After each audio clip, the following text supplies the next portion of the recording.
지금 대법에서 사법개혁 공청회를 열고 있는데 내란 재판부가 설치될 때에는 내란 재판부가 정치적 하청기관으로 전락할 것이다. 이런 얘기가 나왔습니다. 네. 참 뭐 누구나 다 이야기할 수 있는 시대지만은 이건 최소한 대법 쪽에서 나올 얘기는 아닌 것 같은데요. 아니 그러니까 뭐 법원장 회의를 한다, 법관 회의를 한다, 뭐 공청회를 한다 이렇게 나름대로 뭘 하잖아요. 여러 여론 가지를. 몰이를 지금 막 좋아요. 하고 있어요. 자기들끼리 해요. 예. 그다음에 뭐 흔들기도 하고 또 언론사들이 여러 가지 다양한 움직임도 보여주고 그러는데 특별재판부는 흔한 일이에요. 네. 그러나 오로지 조의대가 좌지우지할 수 있는 재판부가 아니라 민주적 시민적 통제의 근거들을 좀 마련해보자. 이래서 법무부 장관이나 뭐 이런 경우인데 요만큼 그러니까 자기들은 물샐 틈도 없는 자기들만의 리그를 유지하고 있는데 조금이라도 틈이 벌어지면 안 된다. 지금은 요만큼의 틈이지만 나중에 어떻게 될지 모른다. 그러니까 지금 법원 개혁을 요구하는 국민들의 목소리를 꺾어놓지 않으면 이재명 정권 내내 국민주권 정부를 천명하고 있는 만큼 왜 재판이란 거는 민주적 시민적 통제 아래 있지 않냐. 왜 법원 조직은 정치 권력으로부터 독립하는 건 좋은데 왜 국민으로부터 독립하려고 하냐. 국민이 왜 법원에 대해서 아무런 통제도 못 해야 되느냐. 법관은 왜 저 구름 위에 있는 존재처럼 놀아야 되느냐. 법관의 오류는 어떻게 잡아야 되냐. 쥐기현 같은 사람들, 서울중앙지법 영장 전담 판사 같은 사람들, 조희대 같은 사람들이 계속 반복적으로 나오면 어떡하냐. 우리에게 안전장치 뭐냐. 나라의 운명을 그 법관 몇 명에게 맡겨야 되냐, 대법원장 한 사람에게 맡겨야 되느냐, 이런 질문들에 대해서 이재명 정부, 민주당 정부는 답해야 되잖아요. 그럼요. 그 답을 찾는 과정이 뭡니까? 사법개혁이고 법관들이 가지고 있는 기득권 구조를 조금이라도 깨는 거잖아요. 네. 이게 싫으니까 지금 와락 덤벼드는 거예요. 근데 뭐 그래 봤자입니다. 대세는 정해져 있고요. 우리는 갈 길 가야죠. 개혁을 하는데 이재명 대통령도 그러던데 고통이 따르기 마련이고요. 개혁을 할 때 당사자들, 기득권 카르텔 세력이 저항한다고 개혁을 안 할 수는 없습니다. 재벌 개혁할 때 재벌들이 저항하죠, 당연히. 예. 은행 개혁하고 은행 금리 좀 낮춰라. 예대 마진 너무 많이 먹고 은행은 횡재하면서 사회적으로 기여하는 건 없고 국민들 통해서 돈 벌어놓고 국민을 위해서 하는 게 니네가 뭐냐. 이름만 국민은행이지. 라는 얘기에 대해서 은행은 싫어할 거 아니에요. 예. 개혁이란 건 당연히 그 개혁 당사자들은 싫어하는 거예요. 개혁의 대상이 되는 존재는 법원이 저항한다고 그래서 개혁을 안 합니까? 그건 별개의 문제입니다. 네, 알겠습니다. 뭐 아무리 그렇게 내란 재판부 막는다 하더라도 입법을 하면 네. 뭐 거스를 수 없는 거죠. 입법을 안 하겠다는 뜻이 아니에요. 지금 민주당이 좀 근데 주저해 뭐 보이는 그쵸 듯한 아니 태도를 그 보이더라도. 디테일에서 이를테면 예. 1심에서 하느냐 뭐 이 대통령도 그런 언급을 했다는데 항소심부터 할 거냐 뭐 이런 거는 좀 점검해 볼 수 있다고 생각해요. 그거는 법 통과 이전에 그렇잖아요. 네. 충분히 여러 가지 의견도 듣고 해서 만일에 하나도 봐야 되니까. 네. 왜냐하면 주기현이가 윤석열을 시간으로 계산해서 풀어줄 거라는 건 네. 법조계에 있는 모든 현역 정치인 하여튼 대한민국 국민 누구도 상상하지 못했던 일이잖아요.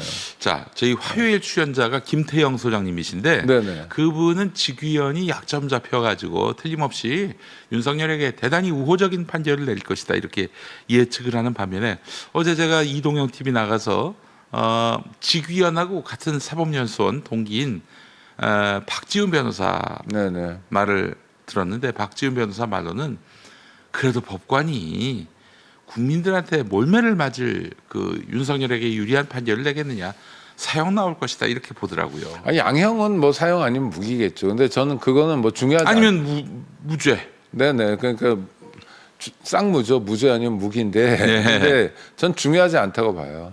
직위원 재판부의 결정을 존중하고 맞아 저건 저렇게 나올 만해라고 여기는 국민들이 있어야 돼요. 근데 그러겠어요? 어떤 그렇지 결정이 나오든 간에 네. 다 우스꽝스러워져 버렸잖아요. 그리고 박 변호사 얘기도 맞아요. 맞는데 또 우리가 잊지 않아야 될 건 아무리 그래도 법관인데 구속 시간을 가지고 윤석열 내란 우두머리를 풀어줄 거라고 상상할 수 없었잖아요. 네. 대한민국 그 기득권 카르텔 세력은 내란 세력은 언제나 우리가 상상하는 그 이상이에요. 언제나 우리는 사실은 허점 뭐죠? 이렇게 공격당하고 예. 생각지도 않았던 5월 1일 날 조이대가 그렇게 나올 거라고 예상했습니까? 그런 식으로 대선에 노골적으로 개입할 거라고 생각했었나요? 서울중앙지법 영장 전담부를 수원에서 3명 데려다가 그렇게 구성할 거라고 생각했나요? 그다음에 황교안이 뭐 한덕수, 박성재 2번이나 이런 사람들 영장 기각을 반복적으로 할 거라고 예측이나 했나요? 아니잖아요. 그러니까 저는 정말 마지막 순간까지 긴장의 끈을 놓으면 안 된다. 그리고 사법연수원 동기잖아요. 그건 연수원 때 봤던 지기현이죠. 그 다음에 지기현은 예. 뭐 룸사롱에 삼겹살 먹으러도 가고 뭐 이런 지기현이에요. 예. 그러니까 사람은 다 변하잖아요. 그러니까 연수원 때 아무것도 못하는 그야말로 학생 비스무리한 저 신분일 때와 지금 잘 나가는 내가 제일 잘 나가 하는 지기현 판사하고는 다른 인물이라고 보는 게 맞습니다. 네, 다른 인물이다. 예, 다른 인물이고 따라서 보시기에는 윤석열에게 유리한 판결을 내릴 아니요, 가능성이- 저는 뭐 무기징역 나올 것 같아요. 무기징역. 네네, 무기징역으로 양형 나올 것 같은데 그러나 그래도 그냥 썩 내키지 않는 뭐 이런 상태 있잖아요. 무기징역이면은 이게 감형될 여지가 많지 않나요? 어떻습니까? 뭐 사형이어도 사실은 다 할 수 있죠. 뭐 사면 복권의 대상이 되니까요. 그러니까 이제부터 우리가 정말 만약 형이 확정되면 네. 진짜 다른 범죄는 아니더라도 내란 범죄, 많은 국민을 죽이고 해치려고 했던 정권 유지 연장을 위해서 뭐라도 다 할 수 있다는 이런 미친 광적인 행동에 대해서는 교훈을 남겨야 된다. 이번에도 교훈 못 남기면 내란은 또 일어난다라는 생각으로 윤석열은 마지막까지 감옥에서 죽을 때까지 살다 나오게 해야죠. 예. 이 대통령 때는 뭐 풀어줄 가능성은 전혀 없다고 봐도 될 것 같고, 근데 그 이후에 정치적 상황 변화에 따라서 윤석열을 그러니까 풀어준다든지 국힘 같은 내란 세력이 집권하지 못하게 해야 되고요. 네. 그런데 정치는 역동적이니까 혹시 그런 일이 있다면 예. 그때는 정말 전국민적인 항쟁에 나서야죠. 그때도 또 내란 극복 투쟁을 해야 됩니다. 우리 국민들은 정말 부업이 나라 구하기인 것처럼 그렇잖아요. 내란 때 그 밤에 국회에서 그렇게 싸워주시고 그 다음에 계속 싸워주신 덕에 지금 오늘 요만큼이라도 온 거 아닙니까? 네. 근데 내란 우두머리를 엉뚱하게 정치적 타협의 산밀로 풀어준다거나 하면 그건 정말 국민적 저항에 직면하게 될 겁니다. 네. 국민들 참지 않을 거예요 그때는. 알겠습니다. 예. 자, 쿠팡 네. 김범석 그 미국인. 의장 네. 미국인이에요. 미국인. 원래는 한국인이었나요? 7살 때 갔다니까 뭐 7살 때까지는 한국인이었겠죠. 청문회에 부른다고 하는데 국회가 이 사람이 미국인이어서 안 나올 것 같습니다. 안 나오죠. 안 나오면 고발을 검토하겠다고 하는데 이게 김범수의 마음을 움직일 수 있는 변수가 될까요? 장사꾼이니까 장사꾼이 제일 두려워하는 건 뭘까요?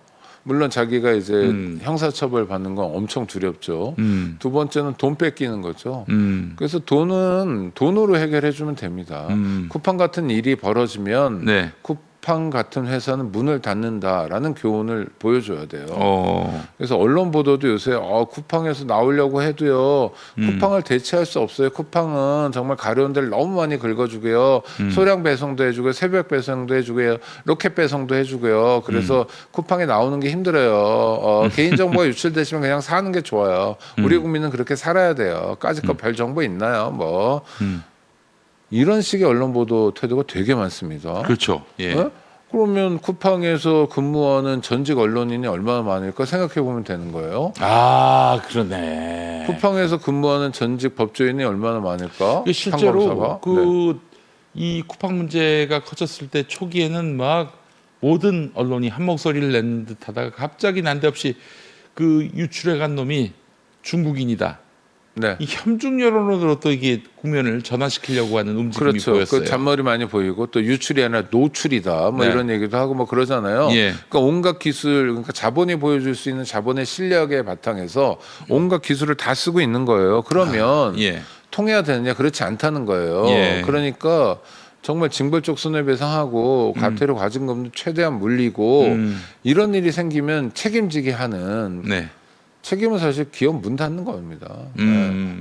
이런 일 터지면 문 닫는다라는 교훈을 보여줘야 돼요. 그리고 개인정보 유출되는 게 지금 몇 번째입니까? 롯데카드 그랬죠. KT 그랬죠. 지금 반복되고 있거든요. 예. 이번에는 정말 3,400만이면 전 국민이라고 봐도 되잖아요. 전 국민의 개인정보가 뚫렸어요. 어떻게 그냥 넘어갑니까? 이거는 그러니까 국기문란이라는 게 바로 이런 대목이거든요. 국가의 가장 중요한 기본이 흔들린 거예요.